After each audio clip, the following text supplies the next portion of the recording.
11 декември е најверојатниот датум кога пратениците ќе ја почнат расправата за промена на изборниот модел. Председателот на Собранието Талат Џафери најави дека ќе ги стави на дневен ред предлог законите на помалите партии за една изборна единица и отворени листи, иако лично го поддржува ставот на партијата ДУИ од која доаѓа, дека сега не е време за таква промена. Без општ консензус, прво не би требало да се влезе во таков проект.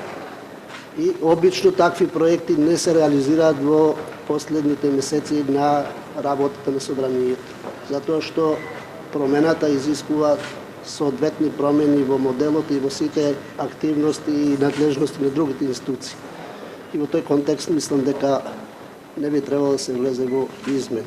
Покрај ДУИ на предлозите се противат и ВМРО ДПМН кои се за мнозински изборен модел. Премиерот веќе најави дека СДСМ ќе гласаат за, затоа што една изборна единица беше и нивно предизборно ветување.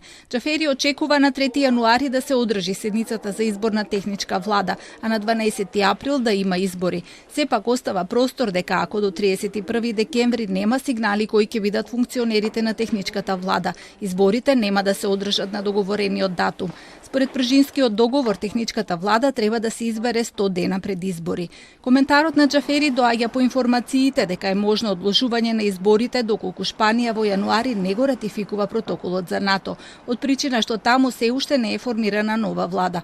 Во случај пак Шпанија да го ратификува протоколот по распуштањето на македонскиот парламент на 12 февруари, тој останува на ставот дека нема да ги свика пратениците повторно. Ратификацијата вели ке треба да ја гласа новиот парламентарен состав. На ова се противат од владата. Собранието кое носеше тешки одлуки, треба да биде и собрание кое што ќе ги потврди бенефитите од тие тешки одлуки.